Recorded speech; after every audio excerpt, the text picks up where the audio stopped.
আসসালামু আলাইকুম ভিউয়ার্স। গতকালকে রাতে হোসেনপুর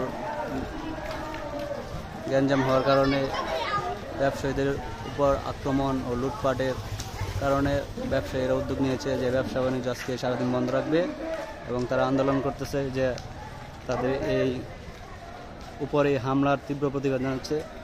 এই জন্য আজকে ব্যবসা প্রতিষ্ঠান বন্ধ। আজকে এই ব্যবসায়ীরা এই আন্দোলন করতেছে হোসেনপুর জামে মসজিদের সামনে, আপনারা দেখতেছেন। তো এখানে প্রশাসনের লোকেরাও আছে, তারপরে ব্যবসায়ীরা আছে। হোসেনপুর বাজারে আজকে সব দোকানপাট বন্ধ।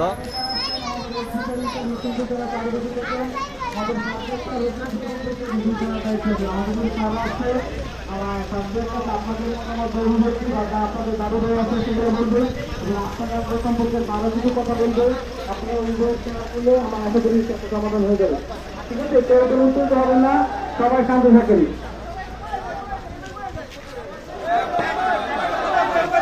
এখন প্রশাসনের লোক এসেছে। সম্মানিত উপস্থিত ব্যবসায়ী ভাইয়েরা, আসসালামু আলাইকুম।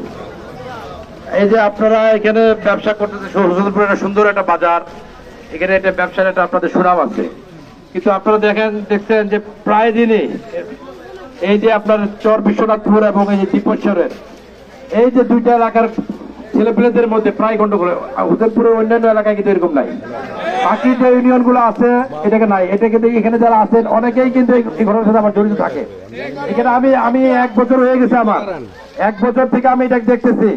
অন্য কোনো এলাকায় কিন্তু ঝামেলাটা নাই, শুধু চর বিশ্বনাথপুর ভার্সাস এই যে দ্বীপেশ্বর, এই পৌরসভার অন্য এলাকাও না। কিন্তু আপনারা যদি এক না হন, এটা কিন্তু এই ঝামেলা বেরোবে না।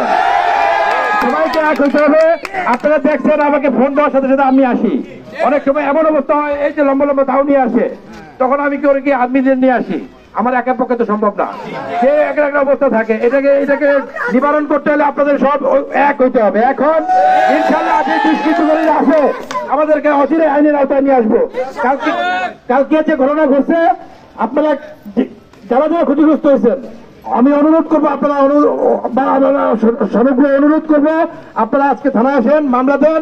আমরা যারা আসামি করবো আমি প্রত্যেকে ধরবো, আমি বলে দিলাম। তারা ভাই বাড়িতে থাকবে না, ছেলে থাকবে। আমি আপনাদেরকে আশ্বস্ত করতে চাই, এরপর থেকে ইনশাআল্লাহ এরকম কোনো ঘটনা ঘটবে না। আমি আপনাদেরকে একটা অনুরোধ করবো, আজকে যে দোকানপাট বন্ধ রাখছেন, এখানে সামনে পূজা, আপনাদের ব্যবসা করে অনেকে রুজির ব্যাপার আছে, এই বন্ধ করে সবাই ক্ষতিগ্রস্ত হবেন, আমরা সবাই ক্ষতিগ্রস্ত হবো। আমি আপনাদেরকে অনুরোধ করবো, দোকানপাট খোলেন। যারা দুষ্কৃত আছে আপনারা নাম দেন, আমি যদি এদেরকে ধরতে না পারি আমি চলে যাবো। আমি এটুকু আশ্বস্ত করতে পারি। আপনারা কি আমার কাছে আশ্বস্ত হয়েছেন? আমি আপনাদেরকে অনুরোধ করবো, দোকানপাট খোলেন আর একটা অভিযোগ দেন।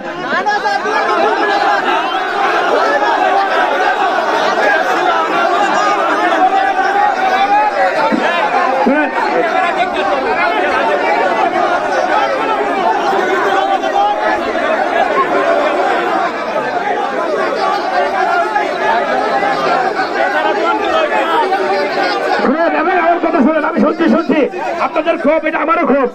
এটা কেন হবে? এটা কি? আচ্ছা বলেন তো দেখি, কি এমন ঘটনা ঘটাচ্ছে এরকম মারামারি করতে হবে? আমি শুনেন, আমি তো বাংলাদেশের আমি বাংলাদেশের অনেক জায়গায় চাকরি করছি। এটা আসলে হোসেনপুরের জন্য লজ্জারও বিষয়। এরকম কোন ঘটনা এই কিশোরগঞ্জ নাই, অন্য কোন থানায় আপনার পাশে পাকুন্দিয়া পাশে হলো সদর, এরকম কোন ঘটনা আছে? আপনারাই বলেন, তাহলে এটা কেন হবে? এটা আপনাদের জন্য লজ্জা না? সব প্রশাসন আছে, আর্মি আছে, NSI DGF সবাই আপনাদের নিয়ে বলে হোসেনপুরে এত অসভ্য কেন? এটা তো লজ্জার বিষয় নয় আপনাদের জন্য। বলেন। আমি বলতেছি তো, শুনেন, আমি ভিডিও ফুটেজ দিয়ে শুনেন। শুনেন, আমি প্রশাসনের লোক, আইনের লোক, আমাকে আইন মাফিক চলতে হয়। আপনি বললেই আমি কাউকে ধরতে পারবো না। আমাকে